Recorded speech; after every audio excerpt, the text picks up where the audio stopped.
Hi, today I will be talking about the effects of childhood experiences and their impact on later development. Throughout our entire lives, we're told what to do, what's right, and what's acceptable, but what we aren't told is that your childhood experiences can map out the rest of your life. And even though biology has a huge impact on your personality, your looks, and your health, your childhood experiences can have a huge impact on your social, physical, and mental health if you weren't raised correctly. As an infant, it's crucial that children get the love and care they need for. And Tina, who was molested at age 4 by her 16-year-old neighbor, had a heightened stress response system. This trauma basically affected her entire social needs because she developed ADD and she wasn't able to act in public because she didn't know any better. Those were the only experiences she had, and so she always lashed out at her classmates and wouldn't focus. The trauma to Tina will have an effect on the rest of her life, and the occurrence of additional physical assault in a long duration from first abuse to first psychiatric evaluation can predict higher rates of sexual abuse-related psychiatric disorders.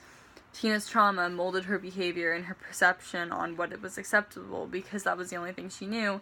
Because her mother wasn't there either, she didn't know that what she was doing was wrong, and abuse was all she knew, so that affected her social experiences during her childhood and later teen years and adulthood because she constantly engaged in this inappropriate behavior. She didn't have anyone telling her that it was unacceptable.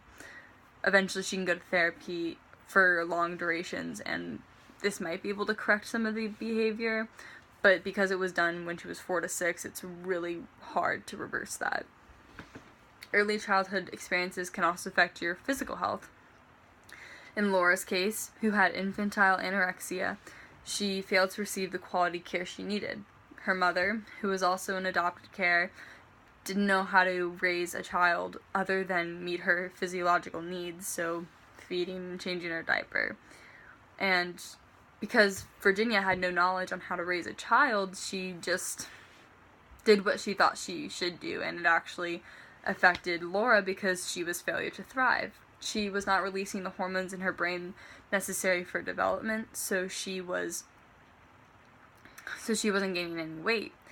And a lack of nurturing may cause the brain of children raised in deprived environments to adapt in ways that make it difficult for the children to develop selective relationships. So this is where Virginia probably was the most cause of this behavior because she wasn't raised properly either. So then when she had a baby, she didn't know how to raise it properly. But as soon as Laura was able to get the comfort care she needed, they were put into a family home, both Laura and Virginia. Laura was instantly able to gain weight because she was able to meet those needs of biological and of the emotional and the physical. So she was able to get everything she needed for development. The experiences you are exposed to have an impact on your mental and emotional health as well. Leon, who was on trial for murdering 2 girls and mutilating their bodies, was raised with colic as a baby, and when he was crying, his mom, instead of giving him the comfort care he needed, would just leave.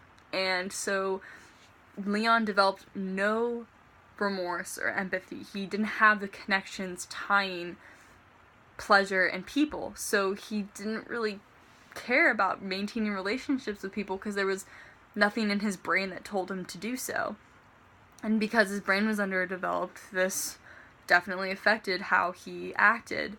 And also, he was put into a early intervention program with other children with disorders like him, so not only did Leon not know how to fix it, he was actually encouraged by the other kids because they didn't know either. So if Leon had been put into an environment where he was actually able to learn how to model behavior, like correct behavior, he probably would have changed. So this definitely affected his mental health. Despite all the genetic predispositions to disorders and diseases, there's plenty of evidence that shows that the experiences you face when you're younger, as a child, can have detrimental effects on your social, physical, emotional, and mental health. If you give the correct amount of care to kids, then they'll be able to develop and they'll be able to grow healthy, and they don't have to worry about these problems.